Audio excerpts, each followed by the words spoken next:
investigates the post office scandal.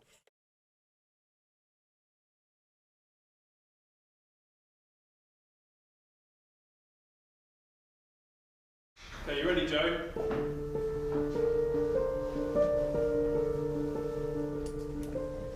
As a postmaster, people looked up to you. And you get to know your customers extremely well. The people were lovely, and you to chit-chat and everything.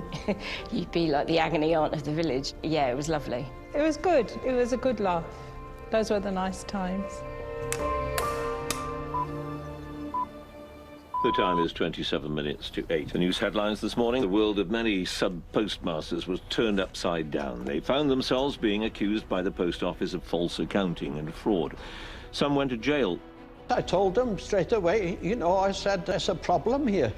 Just to see those words that you stole £36,000, being accused of theft is horrible. All I heard, imprisonment. And just somebody came and took me, and I remember having sharp pains in my stomach. I was pregnant.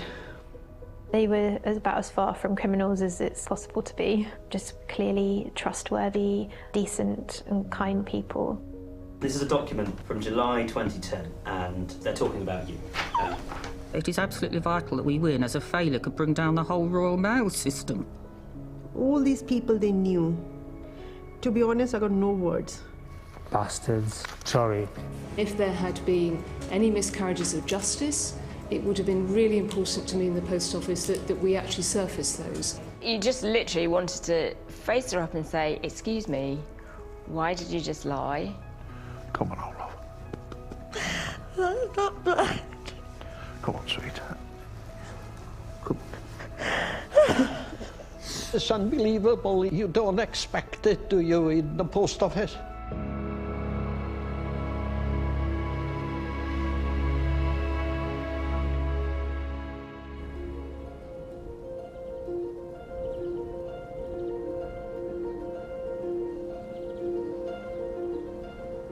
I was a postman in a place called Paradwys, which in English is paradise.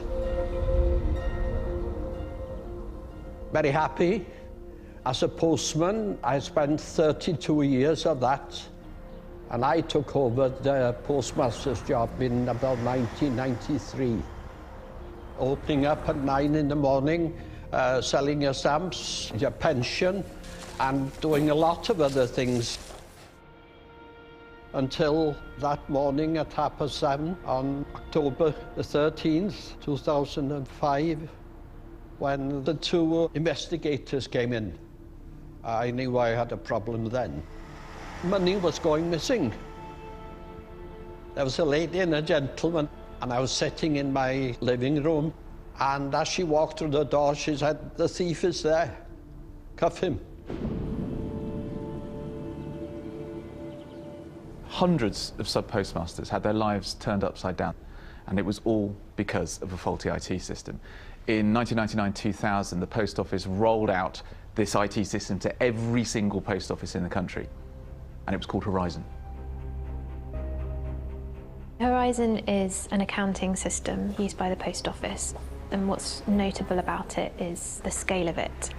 It was a huge IT system, and every single IT system has bugs in it. It goes wrong sometimes. It was always going to have problems, but it's the way that the post office dealt with those bugs that is what created the scandal.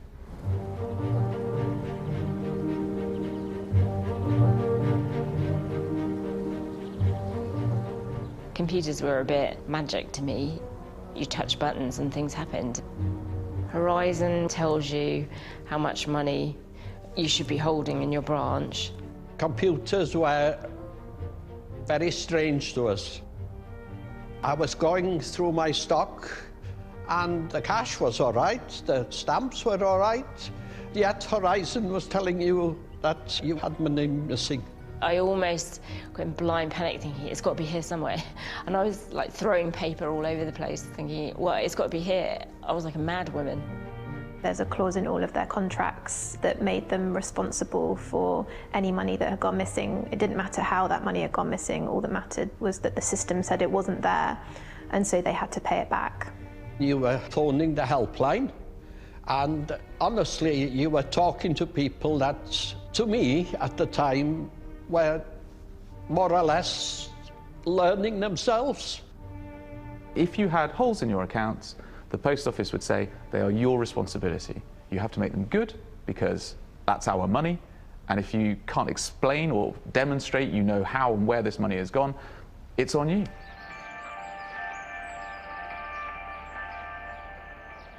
I took out a loan to pay back the first shortfalls, to keep the post office open, if you like, to keep Horizon satisfied. They wouldn't let you open the next day unless you physically put the money into the till. I ended up repaying thousands of pounds. Then, of course, it came to a point that I couldn't take any more loans on.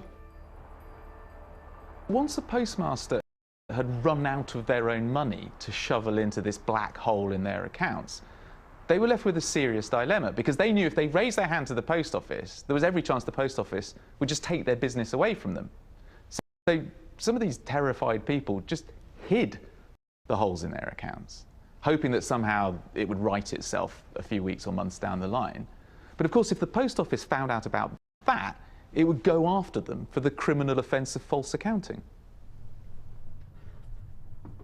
Everybody in the village knows Jo, and she's a great person. And we just became friends. Jo was explaining it to me as the fact that it must have been a computer error. I think we just genuinely hoped that it would all come out in the wash. But of course, we know it didn't. They came round to the house. I remember them being in dark clothes. They were both in dark coats, and he just sat down on the sofa and he said, "There's a large discrepancy, where is it?" They told me I'd be interviewed under caution, and I went to the solicitor's office. Just seeing the two of them on the other side of the desk and the click of turning the tape on, it made it real.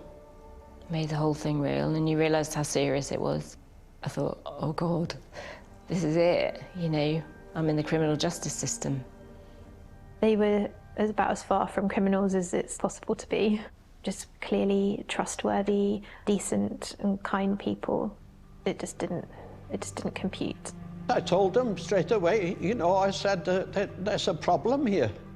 I said, I've got real problems with the Horizon, and he said, well, you're the only person that's ever had problems with it. Oh, you're the only one. That was the answer coming back. Nobody else is complaining. And I got the summons, and it was like, wow, this is really going to happen now. Just to see those words that you stole £36,000 in monies belonging to post office was just horrible. Being accused of theft is horrible. These sub-postmasters are in a situation whereby they can't prove they haven't stolen any money. And they don't know where to go. They don't know how they can get out of this, at which point the post office offers them an exit route. It says, well, if you plead guilty to false accounting, we'll drop the theft charge. My barrister said, if you are willing not to mention Horizon. And I said to him, what does that mean? He said to me, it'll keep you out of jail. And I was like, prison? Prison? Did someone say prison? The thought of going to prison terrified me, and I would have said yes to anything. When I went down to get fuel for the car, I was on the counter, on the front of the Basingstoke Gazette, and I'm like... And then I felt shame again. The reality was I'd pleaded guilty to a criminal offence.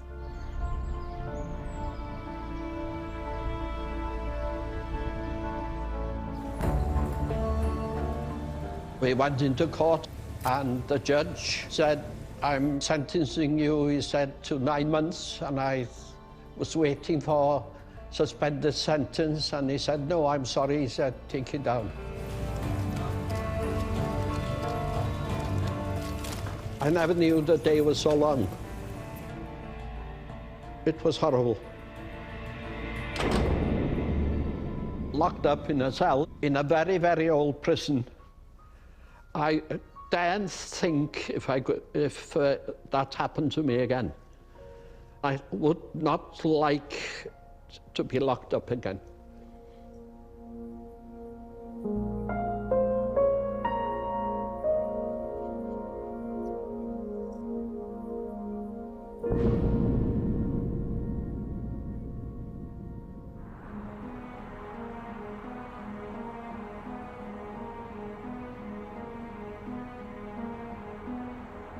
Fujitsu was the IT services company that rolled out Horizon for the post office. They managed it and ran it behind the scenes.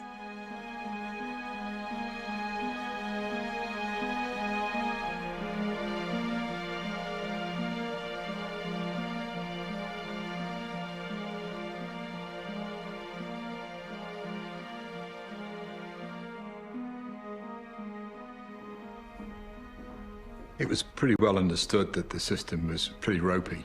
Within a couple of weeks of my starting there, I said to the boss, this just needs throwing away and rewriting from scratch. And his reply was, it's not going to happen. Have you any idea how long that would take and how much money it would cost to redo that?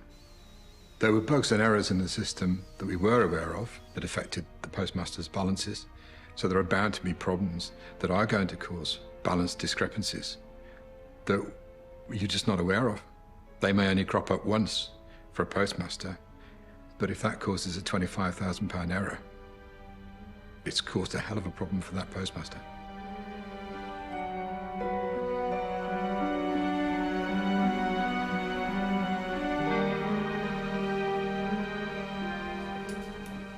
If you could just have a look at the highlighted bit there. A week 12 misbalance of £1.05 million. Is that right? Yes. So they're reporting £1 million misbalance in a week. So by the time Noel and Joe were having their problems in their branches, there was a knowledge that there were problems within the Horizon system. It was a very dodgy system. If we'd been aware that postmasters were directly attributing these losses to the systems at the time, then that would have seemed perfectly logical to us.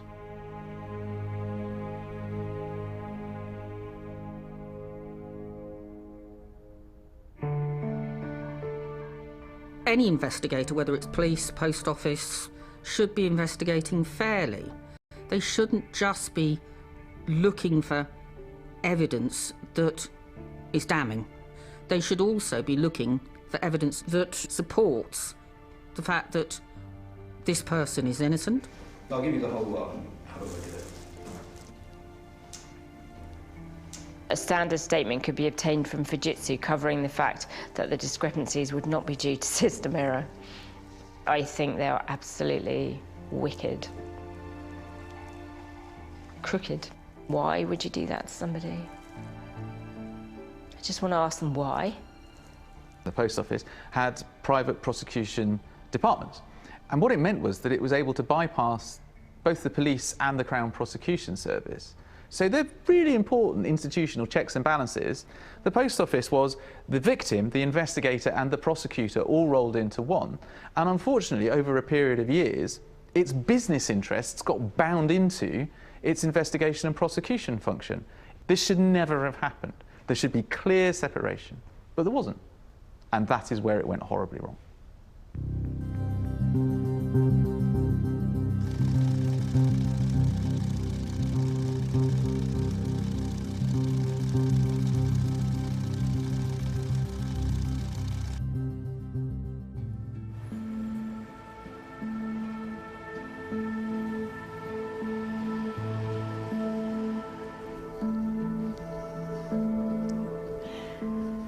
Well, the first error was about £500 odd. You make good, you put the money into the post office to make good the shortfall, and then the following week you've got the same amount, and you think, But I've put it in. How can that be? You put the money in and it happens again. And you eventually get to the point, no, I can't afford to put that money in, so I'll take it back out. Susan was focused on the day-to-day running of the branch, and Michael tended to be more focused on what he was doing for the union. She hadn't actually told him about the losses that were racking up in their accounts. I was asked to go down to Fujitsu headquarters in Bracknell to look at the systems and see that, as a Federation member and a working sub-postmaster, if I could make some contribution as to how the system should be developed. When I got to Bracknell, it's a very secure building. There was equipment on the benches which were recognised to me as the Horizon equipment. If you were going to prosecute a sub-postmaster or hold them liable for a hole in their accounts, they have to be in sole control of their account. It was a myth, a crucial myth to the Post Office's business processes, that a sub-postmaster was in sole control of their accounts. No one could go in, have a little tinker, or even, God forbid, adjust the figures. My chaperone said to me, I'll demonstrate, I will alter this sub-postmaster's branch figures. And I said, are you sure that this is real time? Yes. I said, well, for your information, we as Federation representatives have always been told that you cannot have remote access to a sub-postmaster's or branch accounts. I was furious. At that point, I was promptly escorted back upstairs and more or less ushered out of the building. What Michael Rudkin saw on his visit to Fujitsu, what was demonstrated to him by his host, was a way of changing live data on a sub-postmaster's branch accounts. The following morning after the Bracknell visit, I was awoken by an auditor at 8:30, sitting on the edge of my bed, saying to me, I'm sorry to have to inform you, Michael, but your branch accounts are £44,000 short. They took me into our dining room and shut the doors, and they interviewed me. And they were just at me all the time. So you took the money. So you took the money you stole from the post office. No, I didn't steal money from the post office. I put that amount in, I took that amount out. The moment I said, yes, I've taken money out of the post office, that was it. Once everything had been turned off, I sat there and I said, so that's it then? Yeah, don't worry about it. They said, you haven't killed anybody, you won't, if you plead guilty, you won't go to prison. And the fear of God was set into me. Oh my God. So am I going to go to prison?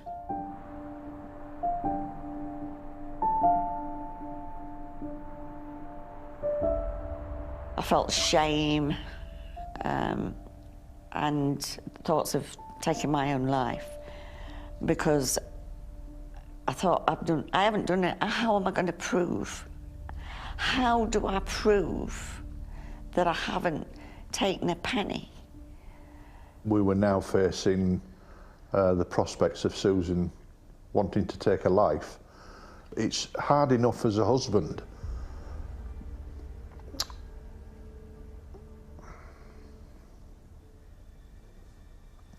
My son was put under an immense amount of stress. The prospect of his mum taking her life.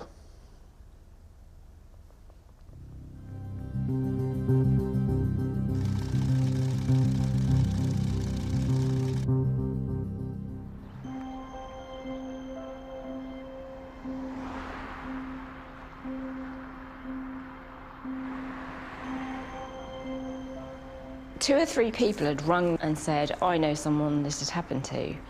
And it's like, this is a bit odd. And then I was contacted by Computer Weekly. I was looking around for postmasters to speak to see if there was a story there that we could pursue. And somebody gave me Jo's name and number. She phoned, introduced herself and said, we're trying to put a piece together. It grew from there. It was like the fight back. I was on my knees honest to God. I was on benefits. I'd lost everything. And that's when I first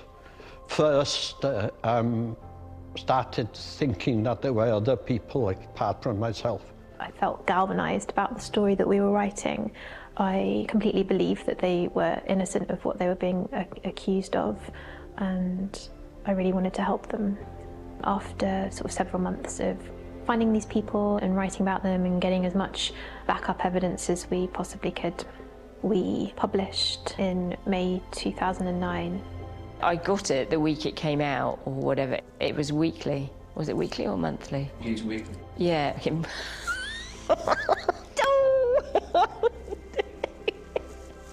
It launched it, really. It meant somebody was taking us seriously for the first time. It gave us credibility, it gave us a voice.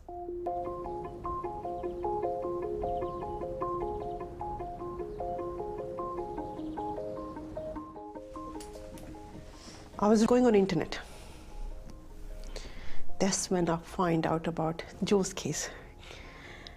And oh my God, and I remember clearly because there was like a name of the post office and the city and all that. I called, it was like I think 118 to get the telephone number, directory service. And I called and Joe answered. I said, like, are you Joe Hamilton? Did you have an issue with the post office? The minute she said yes, I said, oh my God, so I'm no mad. And I cried and I cried. Then, within days, Seema came to see me in the office, transferred her case to me, and sat down and told me her story.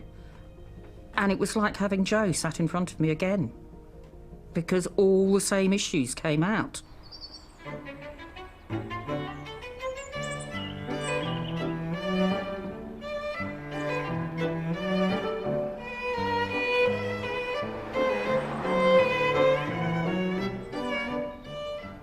My cousin took me to Compton, to Warwickshire, and I met up with about 25 or 30 of the postmasters.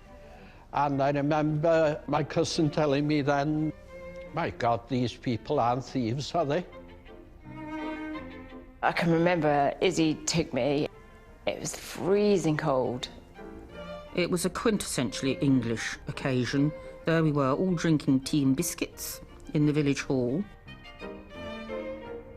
You know, the same stories were coming out. It's only you, there's nothing wrong with Horizon, what have you done with the money, blah, blah, blah. The number of people that had said, oh, I've been suspended, and oh, I've been prosecuted, and oh, I've actually been sent to prison, I've had an 18-month sentence, and I haven't taken a penny. And we were all told exactly the same story, and we'd all been told we were the only ones. And we're like, we can't be the only ones if 20 of us, the same thing had happened to 20 of us. Well, we were telling our stories to each other. It was Joe Hamilton, Seema, no, Noel Thomas was there. They couldn't believe that the post office turned around and said the same thing to every single one of us.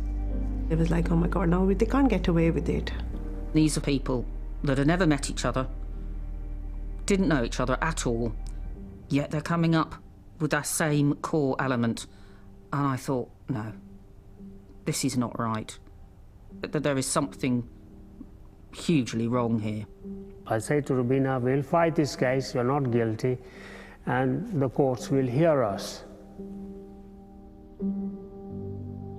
For the first time in 2010, you had a situation where Horizon was going to be on trial. You had Izzy Hogg defending both Seema and Rubina on the basis that it was Horizon errors that caused the holes in their accounts.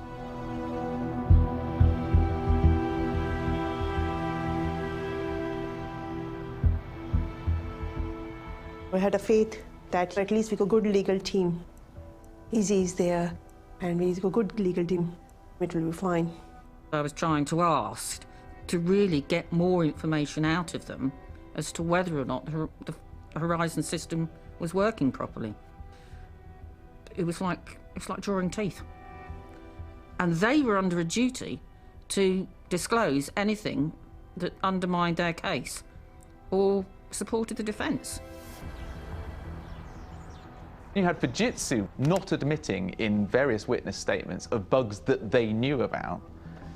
And then you get to this email from a senior lawyer within the post office telling a Fujitsu engineer that his job during this trial is to preserve the Horizon system. It suggests that the prosecutors were engaged in encouraging secrecy. Write a detailed report which would go to some way of progressing and concluding this matter, and importantly preserving the Horizon system. The judge and jury will be listening to you very carefully, and a lot will hang on the evidence.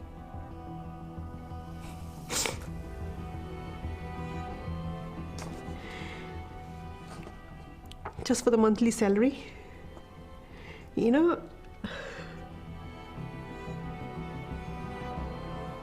When she went to court, I went and I looked at the jury, and it was hard to work them out, what they were thinking. And I remember trying to wish them to find her not guilty. In the morning, it's my son's birthday. So I dropped him to school and told him in the evening when he come back, I'll make your favorite curry, we'll be fine and all that. I didn't take any bags because I knew I'll be coming back. I'll be coming back. It was really important. We thought we were on a roll and she'd be found not guilty. I was praying for her that this doesn't happen to her, thinking that if it happens to her, what would happen to me? Like a knock-on effect.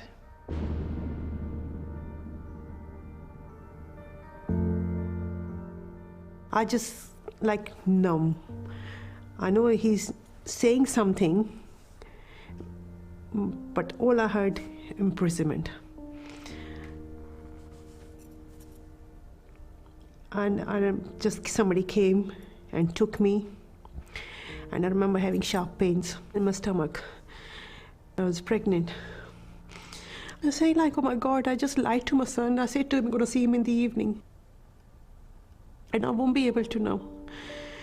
Then they took the handcuffs out. I said, why you have to handcuff me? He said, no, that's the protocol. I said, I'm pregnant. I'm not going to run away. Even I had to go to washroom. Somebody had to handcuff me and stay outside.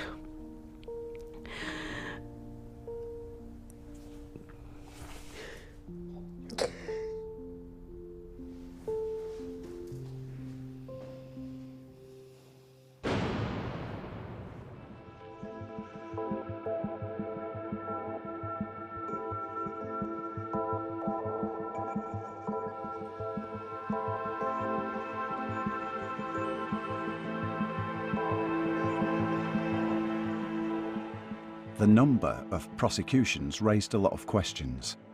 Information Security wanted to audit financial transactions and the accuracy of Horizon. But when they asked for the money to do the work, it was turned down. That decision caused a lot of frustration.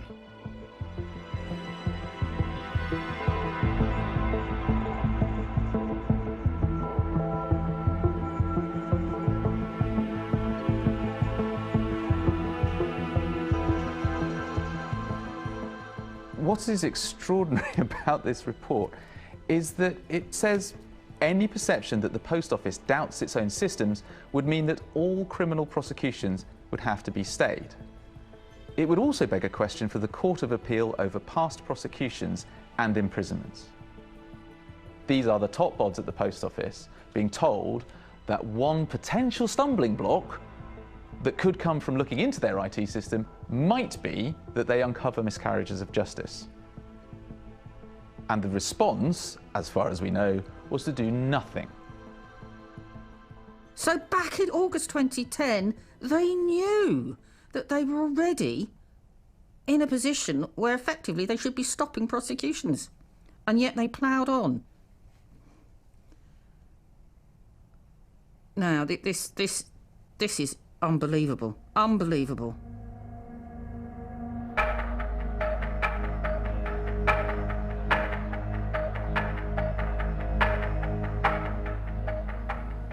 a month before my trial. Seema was sent down to prison. That really frightened me. That honestly really, really frightened me. What if it happens to me? Like so many other sub-postmasters, dozens of them, Rubina was offered that deal. If you plead guilty to false accounting, we'll drop the theft charge. Rubina was still pleading not guilty. Obviously, Rubina is looking at me for guidance, and I rang Izzy up to see what her verdict was. And I had to advise Rubina that she should take that offer. And had I known all of what you've shown me now, there's no way I would have been advising people in the way that I did. I shouldn't have had to give that advice. That is outrageous.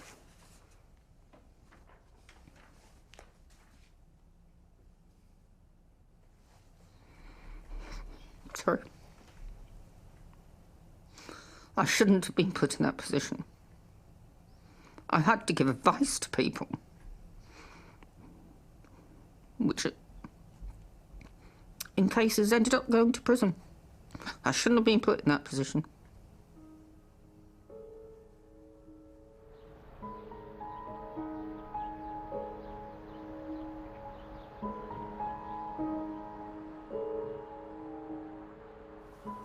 They took me down into the cells in Shrewsbury Crown Court.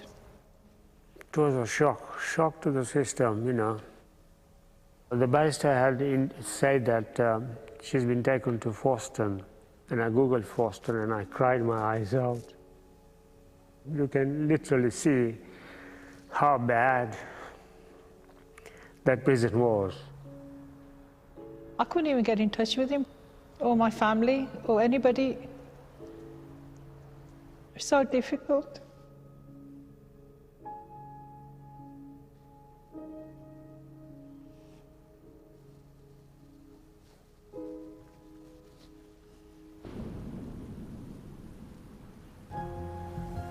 Two copies in there. There's one for each of you. This is a document from July 2010, and it relates to Rubina Shaheen's case, and they're talking about you. It is absolutely vital that we win, as a failure could bring down the whole Royal Mail system. Could bring the whole of the Royal Mail system down. I can't believe this. You can't believe it. You can't be saying that it's vital that we win. No, it's vital that the truth come out. That's what the justice system is about. There was no justice here. There's no justice here. That's what their attitude was from the start. Bastards. Sorry. So just to save the Horizon computer, they destroyed my reputation and my life. Just to save that computer system.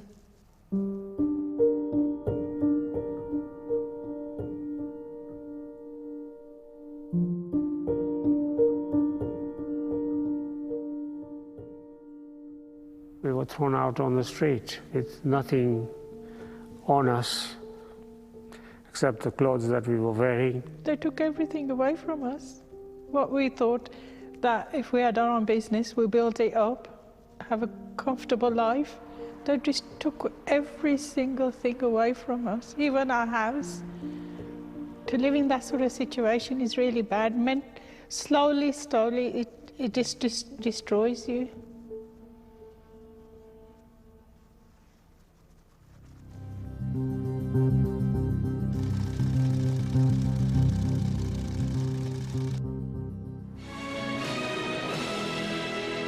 Now, a BBC Surrey investigation has found other post office managers who've been found guilty of false accounting and theft, who also blame it on a fault with the computer system. MPs have now gone on the record to express concern about these cases. James Arbuthnot is the Conservative MP for North East Hampshire. I went to see Joe Hamilton in South Warnborough, and the extraordinary story she told me struck me as being very important and very believable. There was clearly a pattern growing up. There was clearly something that needed to be investigated. Something must be going wrong if suddenly a wave of criminality was sweeping across these pillars of the community. And so I held a meeting with some senior people in the post office. Chief Executive Paul Lavenels is leading the biggest change in post office history. Am I on? OK, good afternoon, everybody. Thank you very much for sparing us some time today. Post offices were costing the taxpayer over £3 million a week. Money the government has said it's no longer prepared to pay. In my mind, there is no reason why the post office should be paid for from public money if it can support itself and become commercially sustainable. With that vision, with all the transformation that we are in the middle of, within a couple of years we'll get the whole business to break even, and that will be an astonishing achievement. The government's ambition was to sell the post office. If there were an issue about the accounting system of the post office, then that clearly would need to be sorted out, because who would buy a large organisation with a dodgy accounting system? Paul Lavenels suggested that what we really needed was an examination by a team of forensic accountants. The job that we were asked to do was to investigate the allegations, get to the bottom of what was going on without fear or favour. The party line from Post Office was, of course, the fact that systemically across the network, the system was performing quite well. But at the same time, suddenly, for a population or a subpopulation within the sub-postmaster community to go rogue and to start stealing from Post Office, it was implausible. I was convinced that I was hearing the same story from people who had no prior connections, and that starts to be evidence.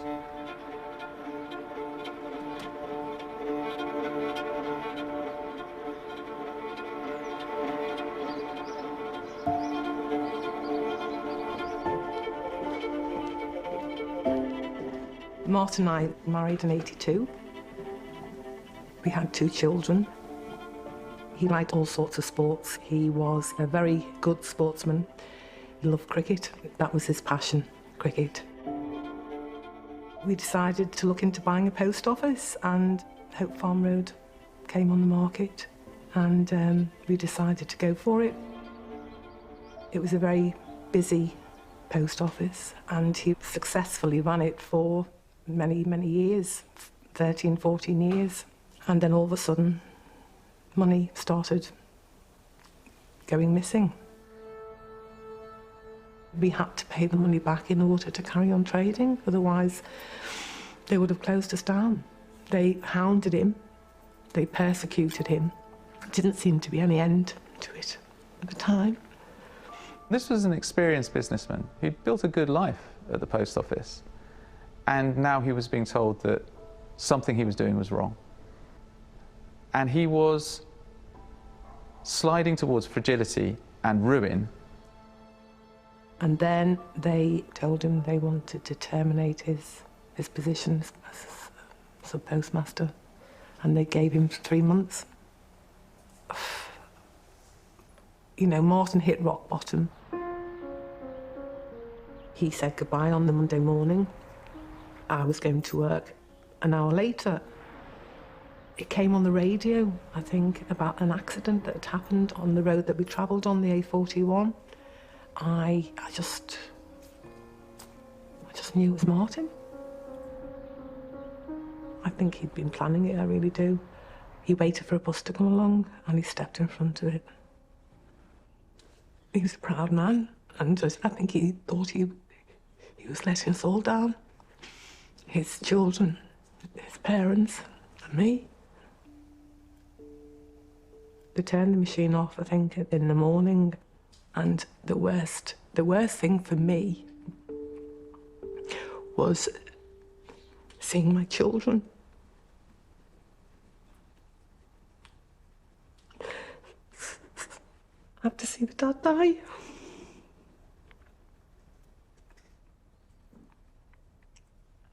And it was purely down to the post office.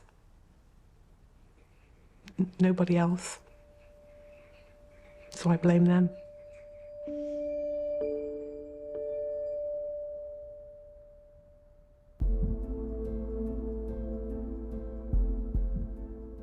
I read a lot of the information relating to his death, and it was pretty clear that the suicide was as a direct result of the losses in his branch, the attitude of post office to him and the lack of support and so on. In other words, absolutely tragic case, and one that we very much wanted to support and get answers as quickly as possible to support the family. As we were finalising our report on the Griffiths case, both of us knew how critical our report was. But before it was issued, Post Office sent his widow, Gina, I can only describe it as a pistol-to-head deal, which said, we're going to offer you some money. If you refuse it, it's closed. And that was just before Gina had received our report. I don't know what that offer was. What I do know was the indecent haste in which it was done.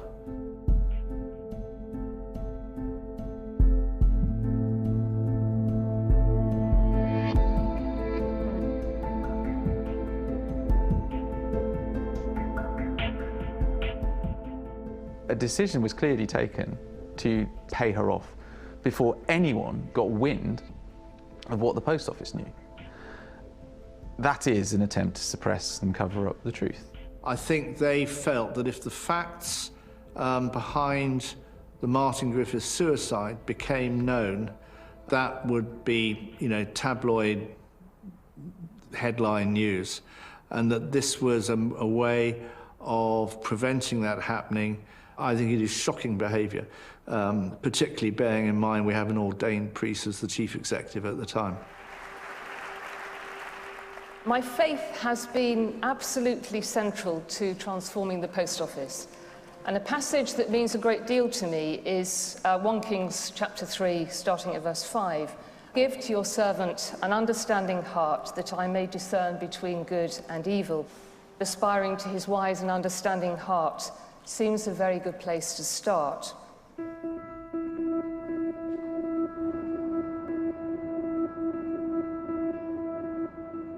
The time is 27 minutes to 8.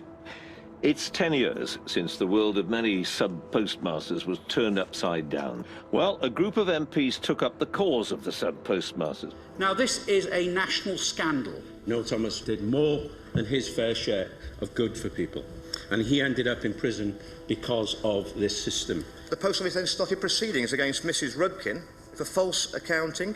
The constituent I have, Joe Hamilton, pleaded guilty. And it may, of course, be that the trade of sub-postmastering was infiltrated by a sudden rash of criminals. I've met a lot of these people, and I personally don't believe it. It was clear that the MPs wanted us to work out whether there was any evidence of unsafe prosecutions, and if so, to disclose it.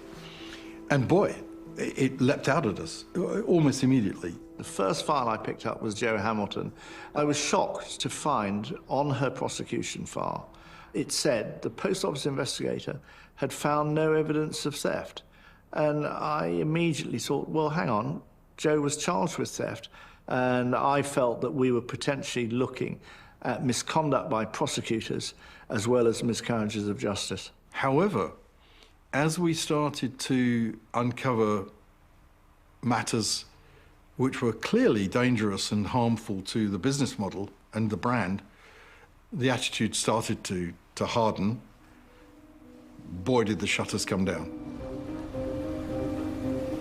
There are many ways to describe it, but I think that the best word is that the Post Office has been duplicitous. What does she do about what I suspect are hundreds of cases who never came forward initially and are now saying we need justice as well? I suppose the point I would push back is to say that many of these cases are incredibly complex, understandably so, because you're dealing with systems and many transactions. And in order to do something, what they require is independent investigation that is done thoroughly and forensically. And that's why Second Sight, the team of forensic accountants have been employed.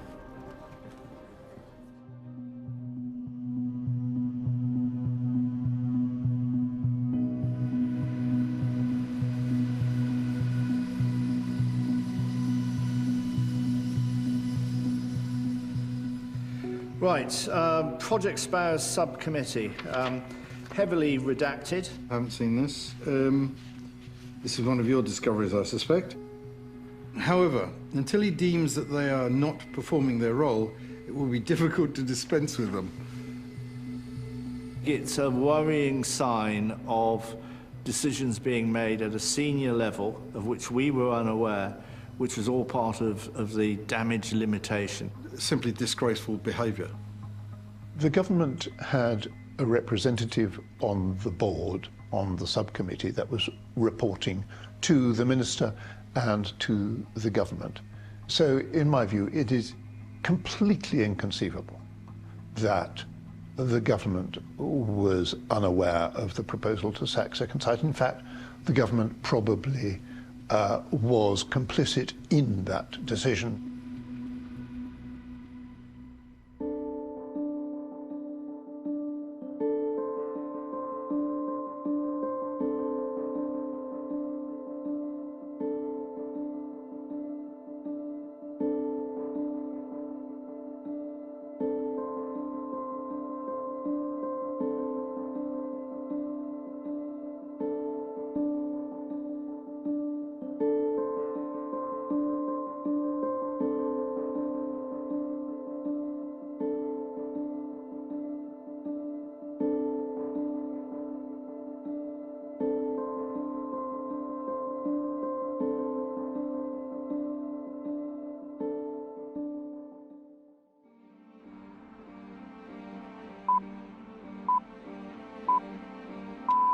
It's 7 o'clock on Tuesday, the 3rd of February.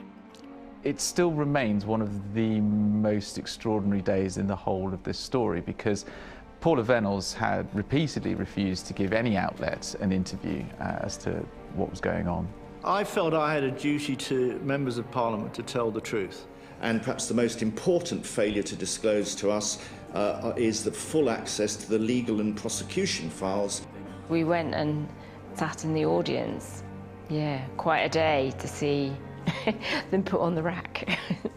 Joe's was probably the most damning example. I have not been satisfied that there is sufficient evidence to support a charge for theft. He was saying, well, the Post Office have stopped giving us prosecution files. They're refusing to give us information.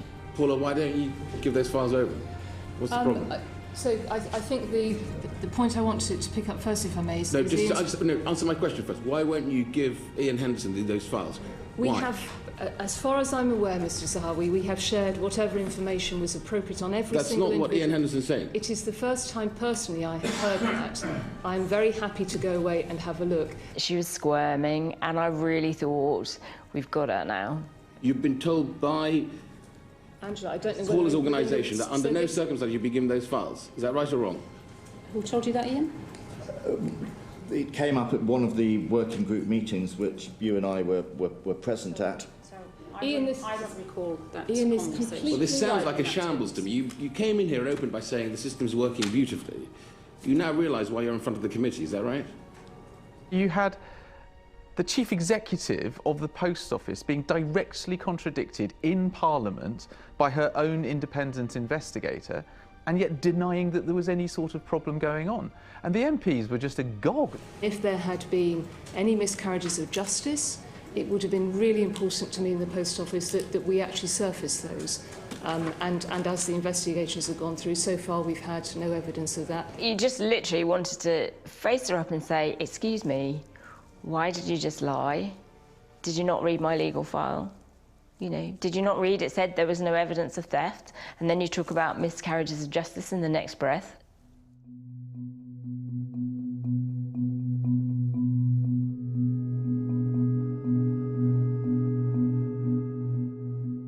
This is the point at which the Post Office realised it had a serious problem. It says there are a number of now convicted defendants to whom the existence of bugs should have been disclosed, but was not. The Post Office stopped prosecuting, but it didn't say why. It was told by a criminal barrister that the evidence that it had been using in the prosecution of several sub-postmasters was unsound. That could have been brought out in a way that allowed proper justice to happen, but they didn't do it. That had the effect of delaying access to justice for a large number of people over a period of years. Mr. James Arbuthnot. Is my right honourable friend aware the Post Office has just sacked the independent investigators, Second Sight, and told them to destroy all their papers? They were more interested in trying to close us down than get the answers to the questions or the commitment that Paul had very publicly given members of Parliament. There were a number of people who were prepared to compromise both their moral and professional integrity in pursuit of protection of the Post Office brand, which is ultimately what this all became about. If an act is undertaken with the intention of interfering with the administration of public justice, that is perverting the course of justice. That's the offence of common law. And did that happen in this case? It would seem so. Dozens of sub-postmasters who lost their businesses and reputation, and some who were even sent to prison, have taken the Post Office to court. The Justice for Sub-Postmasters Alliance went about looking for a way of suing the Post Office at the High Court. So this was a huge group litigation, 500 plus postmasters suing the Post Office, millions and millions of pounds at stake. Now, in a court of law, the Post Office was going to tell us what was really going on. I just said, look, if you want me to give evidence in court, I will do. It's very, very nerve-wracking just being in the court. And you could see these absolute armies of solicitors and barristers. Mr. Richard Roll was a very, very interesting and important person, because if the Post Office is able to access a postmaster's branch account and manipulate it without their knowledge, well, who knows what might happen. I was trying to tell the court that it was our job to access the counters in the Post Office to fix problems. We would insert data to fix problems on the counter. We'd change the data. If Fujitsu didn't want the postmaster to know about it, then the postmaster didn't know about it. That was seismic. That completely torpedoed an argument and one of the lines of defence by the Post Office. And then this jaw-dropping moment in court, where a document surfaced which showed a Fujitsu engineer had gone into an individual branch sub-postmaster's accounts, changed the figures without their knowledge, and actually made the situation worse. We will then be inserting a new message on the counter. The branch is not aware of this, and it's best that the branch is not advised. It was the smoking gun. Well, this just sickens me. That's awful. That's terrible. That is absolutely disgusting. That I've gone through, and other people have gone through, what I've gone through, when they knew. How is that humanly right?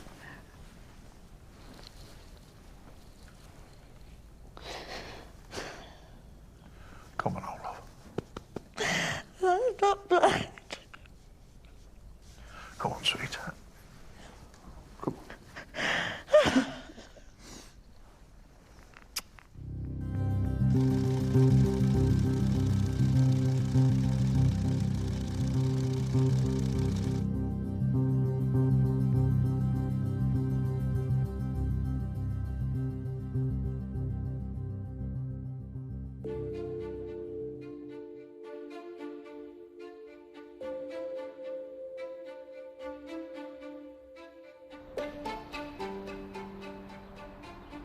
Hello there. A massive miscarriage of justice. 39 postal workers have their names cleared after years of campaigning, with more likely to follow.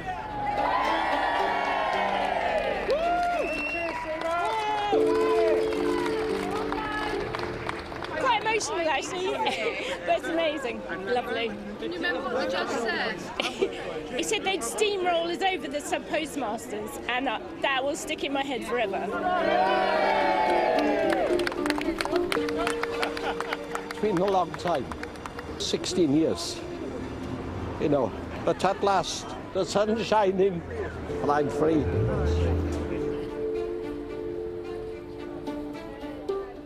I went along to stand outside the court.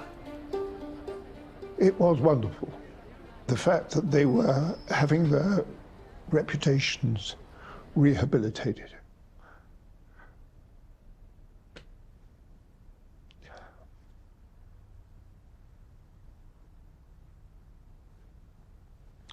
It was fantastic.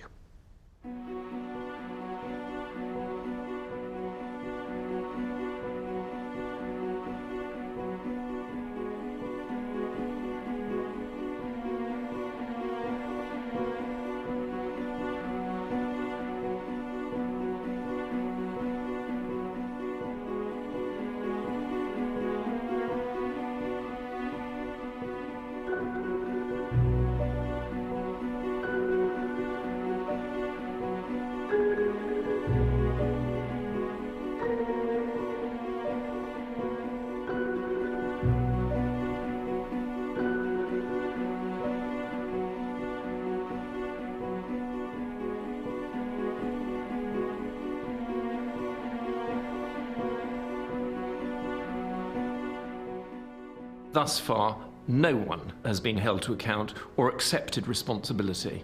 That really is truly astonishing. All these ministers, all these CEO, all these lawyers, all these people, they need to answer. We need answers now. Come forward and confess and stand in the dock and tell the truth, because we were innocent.